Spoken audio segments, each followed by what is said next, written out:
This episode from the life of Sherlock Holmes will be transmitted to our men and women overseas by shortwave and through the worldwide facilities of the Armed Forces Radio Service. Petri Wine brings you Battle Rathbone and Nigel Bruce in the new adventures of Sherlock Holmes.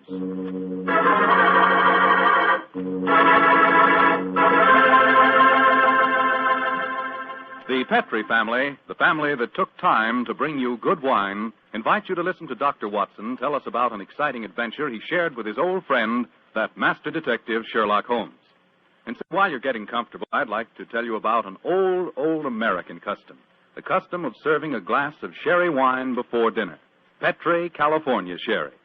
You know, Petri sherry is to a good meal what the overture is to a good musical comedy or an opera. Before you sit down at the dinner table, just pour yourself a little glass of Petri sherry and sip it slowly. Look at that beautiful amber color. Smell the fragrance of those sun-ripened grapes. And taste that fine sherry flavor. You'll agree with me, I'm sure, that Petri sherry is the best beginning a good meal ever had. And say, if you happen to like your sherry dry, as I do, you'll really like Petri Pale Dry Sherry. Believe me, you can't go wrong with any wine that bears the name Petri, the proudest name in the history of American wines.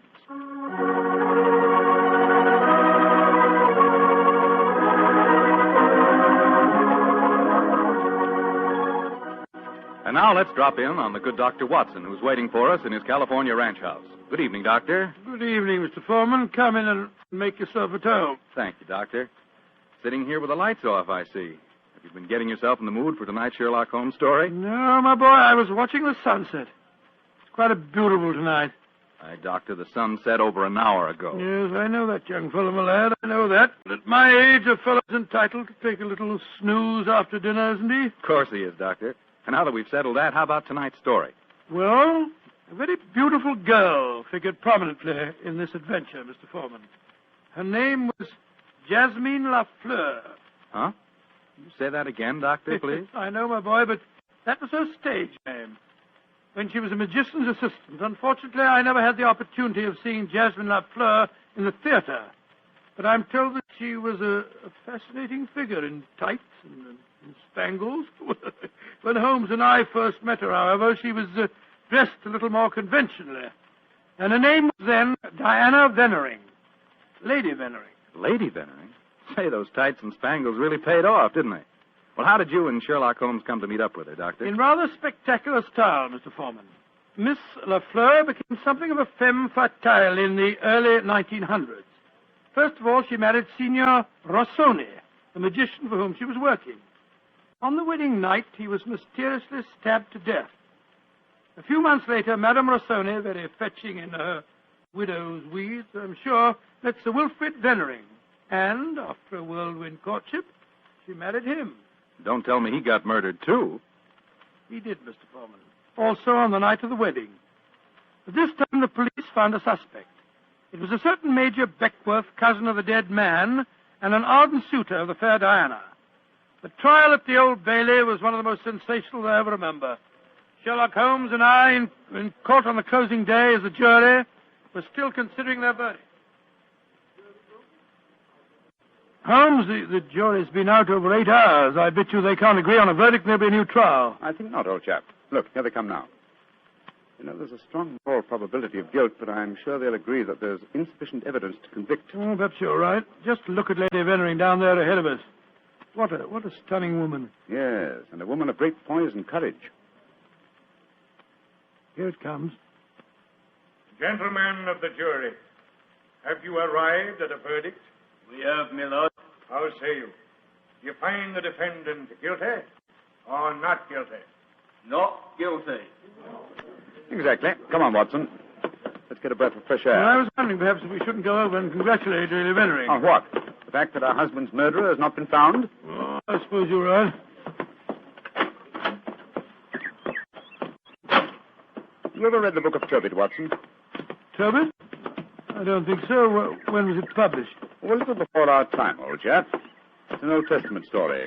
Whatever made you think of it at this moment? Well, it's so remarkably apposite with the case of Lady Vennering. It deals with a highly peculiar series of murders, 7 of them, if I remember correctly. Who was the murderer? A jealous demon by the name of Asmodeus, who strangled husbands on their wedding nights. Well, judging by the verdict just now, Major Beckworth isn't the Asmodeus, or whatever you call him in this case.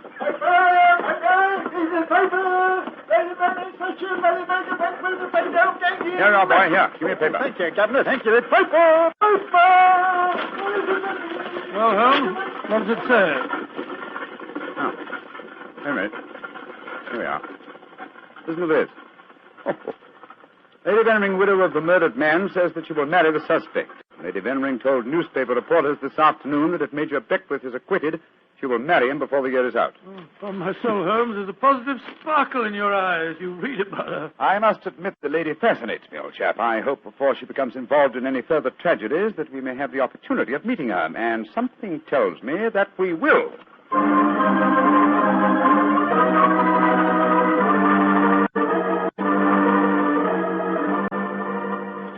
The Sunday papers are certainly having a field day over the Veneering case, Holmes. Did you read them? No, I didn't, Watson. There's a complete life history of Lady Veneering, and one of them with photographs. It's rather interesting. Really? What are you doing over there, Holmes? Looking out of the window. Ah, yes. You expecting anybody home? No, come over here, old fellow. Oh, it's a clergyman. Yes, a very agitated one. Look at the way he's pacing up and down. And looking up at our window, too. By Jove. What eyes. Yes, there's a fanatical look about him, which suggests either the martyr at the stake or the inquisitor lighting the faggots. Mrs. Hudson's letting him in now. Well, I'll be interested to know what he's come to us about. I can hear footsteps on the stairs here. I'll go and have a look. How do you do, sir? Come along in, won't you? It's all right, thank you, Mrs. Hudson. You're Mr. Sherlock Holmes? I am, sir, and this is my colleague, Dr. Watson. My name is Whalen, the Reverend Arthur Whalen. How do you do, How sir? do you do, sir? Sit down, would you, and tell me what I can do for you. Thank you. Mr. Holmes, this is a very difficult subject to broach. In fact, it's only after intense personal conflict that I've been able to force myself to come to you. May I ask you, are you familiar with the Book of Tobit? Book of Tobit? Gracious me. You were talking about that yesterday, Holmes. I see that you've come to consult me about the Veneering case. But that's amazing. How did you know? Has Lady Veneering been in touch with you? No, sir, but I'm familiar with the Book of Tobit. Lady Venering's case closely resembles that of the woman Sarah in the Old Testament story. More closely than you realize, Mr. Holmes. Did you know that before each one of Lady Venering's husbands was killed, they received a threatening note? Yes, I recall that from the trial. Signed in some sort of gibberish, weren't they, sir? No, Doctor. Yesterday I was permitted for the first time to examine one of these notes. The apparent gibberish was in reality ancient Hebrew writing. Indeed. Were you able to translate it? Yes, Mr. Holmes. In effect, it said, if you go through with this marriage, your hours are numbered. And it was signed Asmodeus. Oh. The name of the jealous demon who strangled husbands in the Book of Tobit. Exactly. Just why have you come to me, sir? I want you to talk to Diana, to Lady Veneering, to tell her she must not go through with this new marriage. Murder is stalking her, Mr. Holmes. I have argued with her, prayed with her, implored her to realize her danger. But she is adamant. I'm afraid I should feel extremely presumptuous in giving her my advice. No, Mr. Holmes. I have prepared the way for you. You could, I'm sure, make her realize her danger. And she's willing to see me, you say? Willing and anxious. Oh, very well. But I'd like to ask you a few questions first. Anything, Mr. Holmes. What is your interest in her? She's a member of my flock. She needs my guidance. Nothing further? No, Mr. Holmes. Well, I believe that you performed the marriage ceremony at both of her previous weddings. Yes. Are you proposing to officiate the ceremony if she marries Major Beckworth? Well, I don't know. I'm hoping that marriage will never take place. And so I want you to help me, Mr. Holmes. Where does the lady live? 47, Berkeley Square. Very well. Dr. Watson and I will call on her this afternoon. Delighted to. I doubt if I can be there myself. In fact, Diana might speak more freely if I'm not. But here's my card. Oh, thank you. You'll know where to get in touch with me if you want to. Very well, sir. Good day to you, gentlemen. And I'm greatly in your debt. Well, good day, sir. Good day. Strange business, Holmes. I can't believe that Mr. Whalen's motives are entirely impersonal. Nor can I, old chap. What are you laughing about? I was thinking of the Book of Tobit, Watson. In that the role of protector, the role I have just been asked to take, was played by the Archangel Raphael. I can't help feeling, Watson, that I'm making distinct strides in my profession.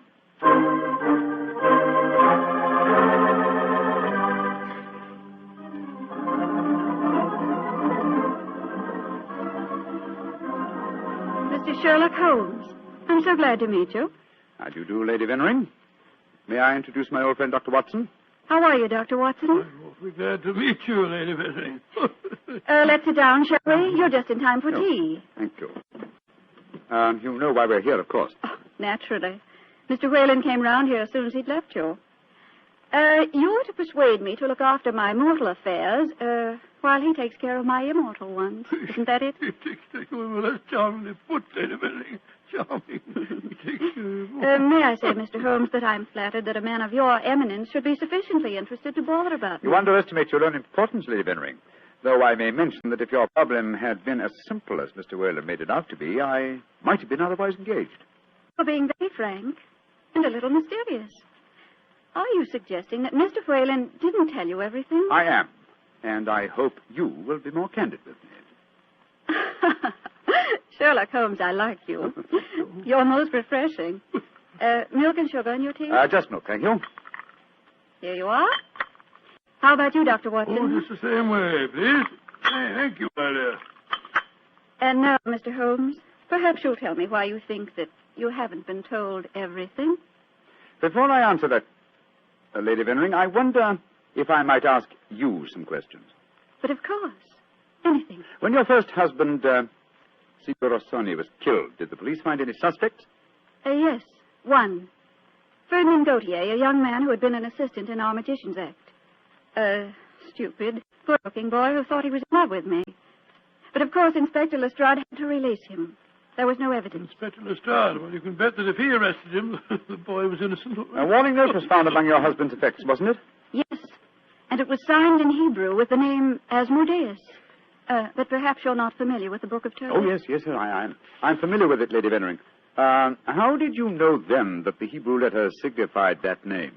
Mr. Whalen translated them for me. Oh, I see. And also read me the Book of Tobit. He's always been particularly fond of that book.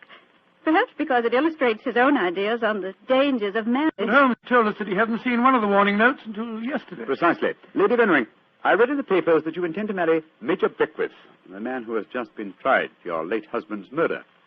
Yes, Mr. Holmes. When are you going to marry him, may I ask? When it pleases me. Doesn't it occur to you that a great deal of comment will be caused? Also that Major Beckwith's life is in obvious danger? Of course it occurs to me, my dear man. But because of two tragic marriages, am I to spend the rest of my life alone? As Mr. Whalen would have me do? I'm young, alive.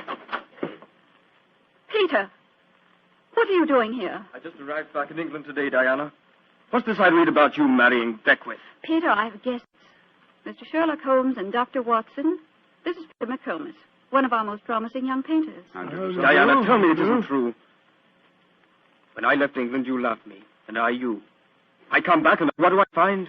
You're planning to marry Beckwith. Well, I won't stand for it. If you think you can throw me over like some silly boy, you're very much mistaken. I can tell things, you know. I can tell lots of things. Get out of here, Peter. Get out. Diana. And don't come back until you've learned manners and discretion. But Diana... Get out.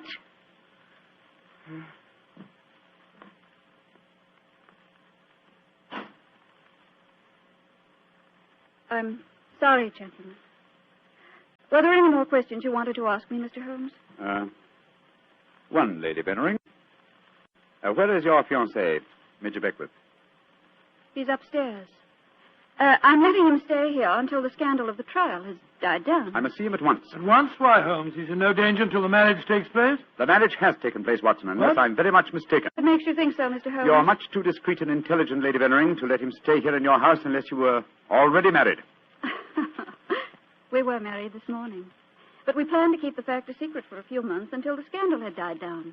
May I talk to him, please? Of course. I'll ring for the butler and ask him to come down. May I ask, madam, who married you? The Reverend Arthur Whalen, of course. Oh, and all the time he talked to us today, he knew perfectly well this marriage had taken place. He must have just come from it. I don't trust that man, Holmes. Oh, there you are, Hudson. I just rang for you. Will you ask Major Beckwith? Excuse me, lady. I was just on my way to telephone the police. The police? What do you mean? It's Major Beckwith, milady. He's been stabbed to death in his bath. Mr. Beckwith murdered, too. Hodgson, I'll telephone the police. By now, I'm rather well acquainted with Inspector Lestrade. Excuse me, gentlemen. A dreadful business, Holmes. The third husband murdered on his wedding day. But what a woman, Watson. She's superb, magnificent. What on earth do you mean, Holmes? What courage. What unconquerable spirit in the face of a fresh tragedy. Watson, she fascinates me. I haven't seen such a splendid female since we solved that case for the King of Bohemia.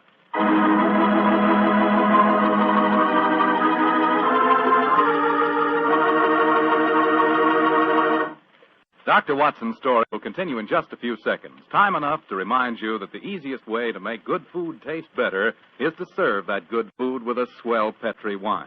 And there are two Petri wines in particular just made to go with food. Petri California Sauterne, a delicate white wine with a subtle flavor that's perfect with chicken and fish. And Petri California Burgundy, a hearty, rich red wine that's out of this world with any meat or meat dish.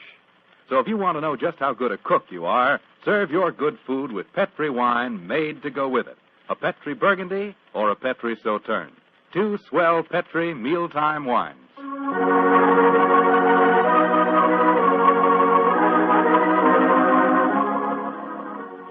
And now back to tonight's new Sherlock Holmes adventure. The famous detective and his old friend Dr. Watson have become involved in the affairs of thrice-married Diana, one-time magician's assistant. Each of her husbands has been mysteriously murdered on his wedding day, the latest murder occurring on the same day that Sherlock Holmes and Dr. Watson are brought into the case. As we rejoin our story, it's a month later, and for some obscure reason, Sherlock Holmes seems to have lost interest in the case, though not in the beautiful Diana. Mr. Holmes. Yes, Lestrade? It's over a month now since Major Beckwith was murdered, and we haven't found a single clue to it. Do you expect me to supply the deficiencies of Scotland Yard? Well, it's unlike you not to help us, Mr. Holmes. And after all, you and Dr. Watson were in the house when it happened.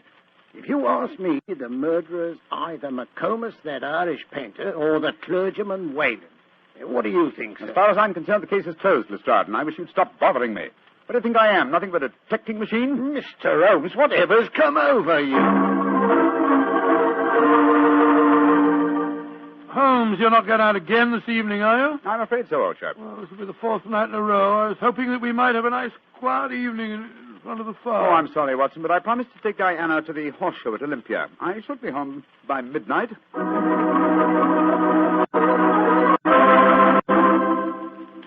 Mr. Holmes. Yes, Mr. Whalen? You're seeing altogether too much of Diana. She seems to be completely under your spell. But you introduced me to her in the first place, with the request that I keep an eye on her. I made a great mistake. As her spiritual protector, I'm afraid I must ask you to stop seeing her. I'm afraid I must ask you, sir, to mind your own business.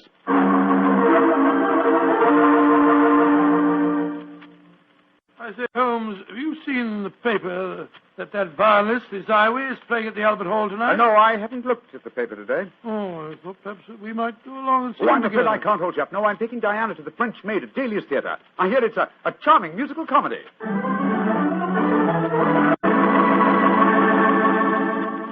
Look here, Holmes. We've been friends for a good many years now. Very true, old fellow. And I think I'm entitled to speak to you straight from the shoulder. Of course you are, Watson. Very well, then. This Diana Beckworth. Oh. Yes, it's your own business, I suppose, but I can't bear to see her making such a fool of you. You've neglected your work entirely since you met her. You get about as though you were a young fellow of 20. What's come over you, Holmes? Stop pacing about, old chap, will you, and sit down. In fact, it might be a good idea if you fortified yourself with a nip of brandy from the Tantalus there. What I'm about to tell you may be something of a shock. Watson, Diana and I are getting married tomorrow. What did you say, Holmes? I'm getting married tomorrow. But, you're insane. Oh, that's not very flattering, Watson. Anyway, I don't see why you should be so surprised. You yourself married and left Baker Street once, didn't you? For you, Holmes, a confirmed woman Oh, hater. no, my dear Watson. No, indeed, no. You will remember in our adventure that you titled A Scandal in Bohemia, I met a lady that I have often referred to as the woman. You mean Irene Adler, but she was a criminal. Exactly, and yet Diana has the same magnificent characteristics. keen intelligence, courage, and unconquerable spirit. But Holmes, 3 of her husbands murdered on their wedding nights. You're proposing to be the 4th. Oh, rubbish, my dear fellow. Because tragedy has attended her previous marriages, is she to go through life alone? Holmes, you really mean it, don't you? Of course I do. I think I will have a nip of brandy. Oh, don't take it so badly, old fellow. We'll continue to see a lot of each other. Diana's very fond of you, you know. Oh, well, I'm glad. Who's going to perform the ceremony? Not the Reverend Mr. Whalen? Oh, no. We decided, in view of Diana's previous marriages, that he might prove to be a trifle, unlucky. A clergyman named Vernet will officiate. Whalen, of course, insists on being present just the same. What time is the wedding tomorrow? 2 o'clock, old fellow. Oh, I should have mentioned this before. I hope your cutaway coat and top hat are in a good state of preservation. You'll be a pretty prominent figure at the ceremony, you know. You mean that... Well, I mean that if Sherlock Holmes gets married, who else could be his best man but his old friend, Dr. Watson? It's elementary, my dear fellow, elementary.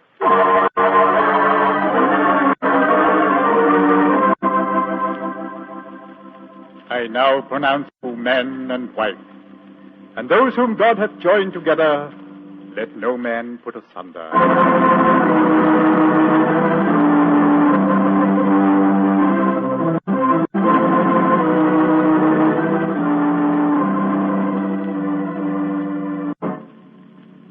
Diana, I'm going to claim the privilege of the best man and give you a kiss. Of course you shall, Doctor. It's you, Holmes. You're this lucky fellow. Of course I am, old chap.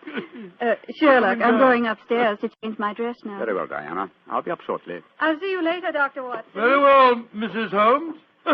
Holmes, I never thought I'd live to say that. Watson, old fellow, I'm worried. Worried today? Oh, my dear fellow, what's the matter? Well, just before the ceremony, I received one of those warning notes signed by Asmodeus. Oh, you better be careful, Holmes. I think I'll slip out and have a pipe or two on the matter. Yes.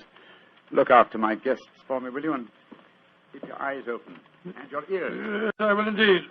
There you are, Mr. Whalen. Would you care for a glass of champagne or punch or something or other? Thank you, no, Doctor. I'm in no mood for celebration. I'm certain that Diana has made a shocking mistake. Well, really, sir, I don't think... I only came here in a last-minute attempt to dissuade her. Now that I've failed, I shall leave. Good day, sir. Yes, so. Dr. Watson? Oh, hello, McComas. Where's Mr. Holmes? We'll be back in a few minutes. Would you care for a glass of champagne, sir? Well, thank you. I should like to drink a toast to the pair. I've been in love with Diana for years, you know, but she wouldn't marry me, and well, I suppose I might as well make the best of it. I must say your friend Sherlock Holmes seems like a splendid fellow. He is indeed, McComas. In fact, I may say... What? Excuse me, sir. All right, Holmes, I'm coming. Come here.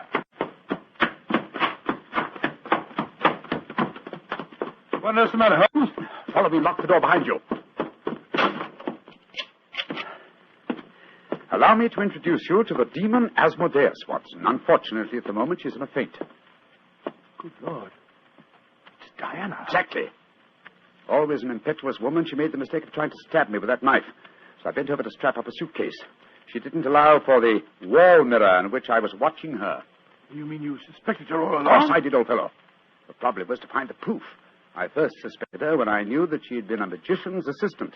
The key to the profession of magic is misdirection, and these murders have been a perfect example of misdirection motive. How do you mean, Holmes? Well, by creating Asmodeus, thanks to the well-meaning stories of the Reverend Mr. Whalen, whose theological libraries she must have copied the Hebrew signature, she focused the murders on jealousy, concealing the fact that the one person with a perfect motive was herself, the widow who was to inherit. Oh, why hasn't she been caught before? Because she was clever, devilishly clever.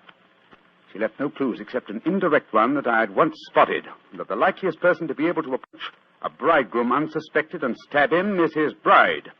And now I wish you'd see if you can revive her, old fellow. When the police get here, I should like Mrs. Holmes to be in full possession of all her faculties.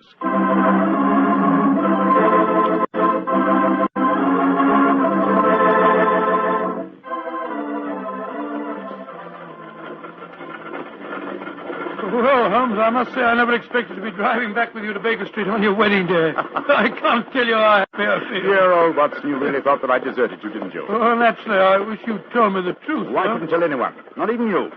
If the faintest shadow of suspicion had entered her mind, I'd never have caught her. Well, it seems to me you paid a pretty high price, Holmes. You told me you made a will in her favor. Supposing something happens to you before her trial, she'd get the money, you know. Oh, the will? Oh, no, that was worthless. I told Diana that it was a holographic will and perfectly valid. Well, what on earth is a holographic? A will drawn up in one's own handwriting on a piece of perfectly plain paper. Such a document is quite legal, but I drew mine up on a paper with a letterhead. That made it invalid. Oh, I see, but the fact remains that you are married, Holmes. I really fooled you completely, didn't I, Watson? Didn't the name of the clergyman who married us suggest anything to you? The Reverend Vernet? No, and why not should it? Well, Vernet was a French painter of some note. He also happens to have been a great uncle of mine, and Mycroft's. You mean that your brother Mycroft was a clergyman? I mean that Mycroft was disguised as a clergyman. And a very convincing job he did, too. A more satisfactory clergyman than the Reverend Mr. Whalen, no doubt, whose possible complicity may compel him to answer some very awkward questions. Then you're not married. Well, upon my soul, Holmes, I don't know what to say. Then I suggest that you say nothing, my dear chap. Let's just sit back quietly, as two good friends can, and brood about the mutability of human affairs.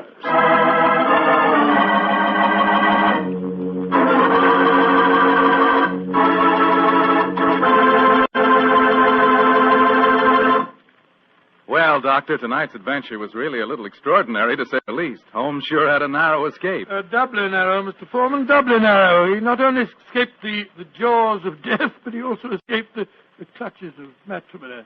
Actually, the story had a happy ending for everybody but Lady Vennering, Jasmine Lafleur. What about that artist fellow, McComas? How did he take it? Oh, very well indeed. In fact, in gratitude, he even painted Holmes's portrait.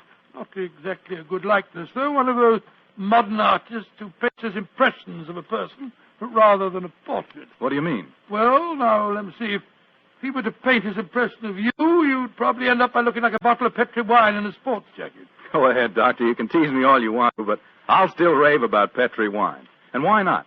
The facts bear me out that Petri wine most certainly is good wine. After all, the Petri family knows all there is to know about the art of turning plump, sun-ripened grapes into fragrant, delicious wine. That's because they've been making wine for generations, ever since they started the Petri business way back in the 1800s. And because the making of Petri wine is a family affair, the family has been able to hand down from father to son, all their skill and knowledge and experience. And believe me, that adds up to plenty. So no matter what type of wine you prefer, one to serve with meals or a wine for any special occasion, choose one of the fine Petri wines. You can't miss, because Petri took time to bring you good wine. And now, Dr. Watson, what story do you have lined up for us next week? Well, now, let me see, Mr. Foreman. I'm going to tell you about a strange adventure that began by my taking a wild cab ride through the moonlit streets of London and ended with Holmes and me being trapped in a luxuriously furnished cellar below a furniture warehouse down by the waterfront.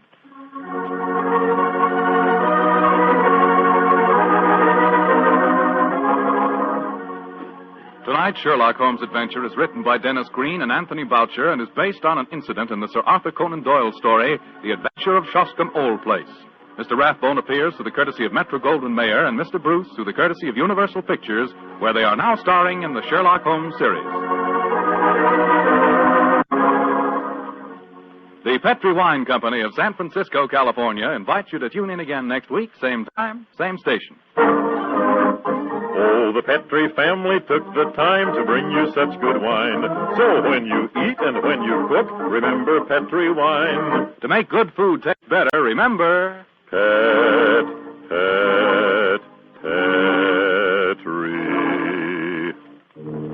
wine. This is Bill Foreman saying goodnight for the Petri family. Sherlock Holmes comes to you from our Hollywood studios.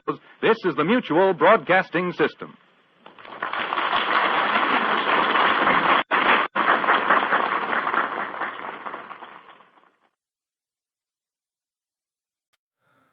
This world is endless, so wide, so far, but somehow I'm still lost in you.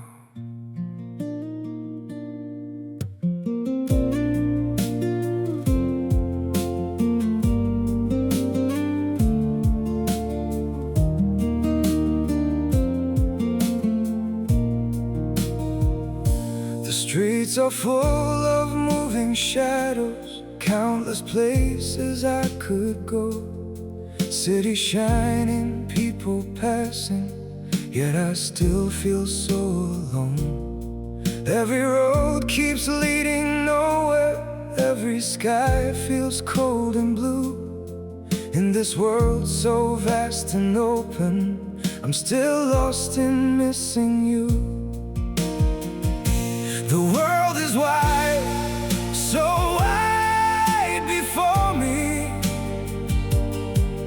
but I keep losing my way. Somewhere in the endless distance, your memory makes me stay. The world moves on without us, but my heart remains untrue. For no matter where these feet may wander, I'm still lost in missing you. I have tried to outrun silence, tried to leave your ghost behind, but your name still echoes softly through the corners of my mind. The world is wide, so wide before me, but I keep losing my way. Somewhere in the endless distance, your memory makes me stay.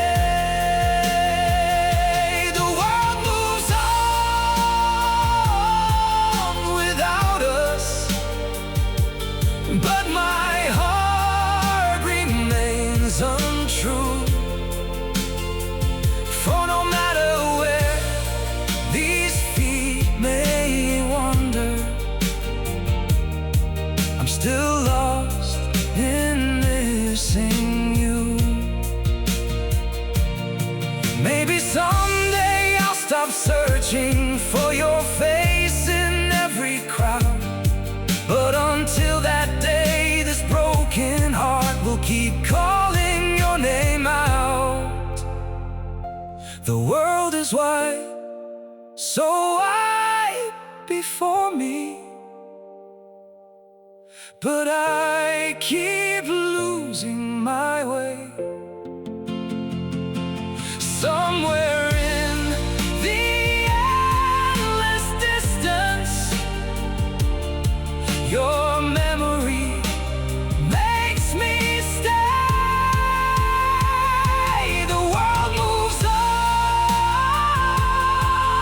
without us, but my heart remains untrue. For no matter where these feet may wander, I'm still lost in missing